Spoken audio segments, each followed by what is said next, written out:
Teachers of Reddit, what's the reason you quit working at your school? The question echoed in my mind as I scrolled through the responses, each one blending into the next. Administrative disputes, inadequate pay, unruly students.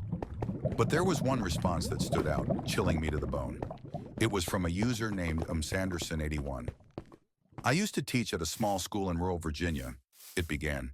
It was an old building dating back to the early 1900s, with a lot of history and, as we used to joke, a lot of ghosts. But for me, it stopped being a joke very quickly. Ms. Anderson's post went on to describe how the school was rumored to be haunted by the spirit of a young girl who had died there under mysterious circumstances in the 1920s.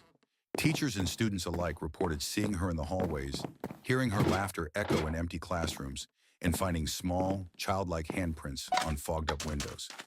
I never believed in ghosts, she wrote, but one winter when the days were short and darkness fell early, I began to notice things that I couldn't explain.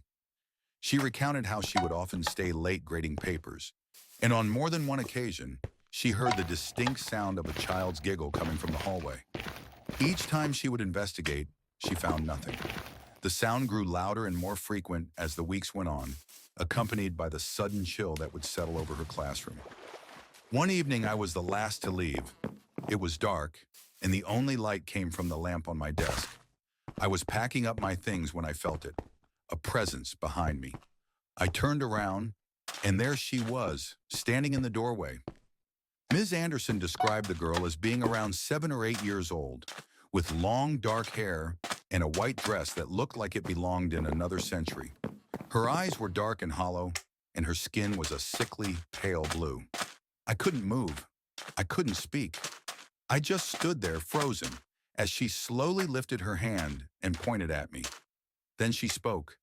"Help me," she whispered, her voice like the rustling of dead leaves. The post continued with how Miss Anderson fled the school that night and never returned. She had handed in her resignation the next day, refusing to set foot in the building again.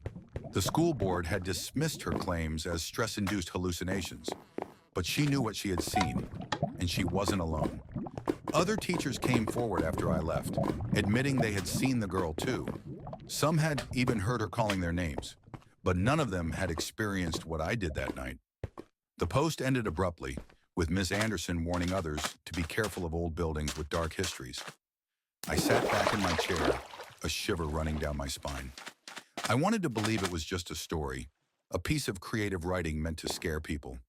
But something about it felt too real, too vivid. As I reached to close my laptop, I heard it, a faint giggle coming from the hallway of my apartment. My blood ran cold and I froze, listening intently. The sound came again, a little louder this time, unmistakable. Slowly, I turned to look at the darkened hallway, my heart pounding in my chest. The giggle stopped, replaced by a faint whisper. "Help me!" The screen of my laptop flickered, and in the reflection, I saw her, a young girl in a white dress, standing just behind me.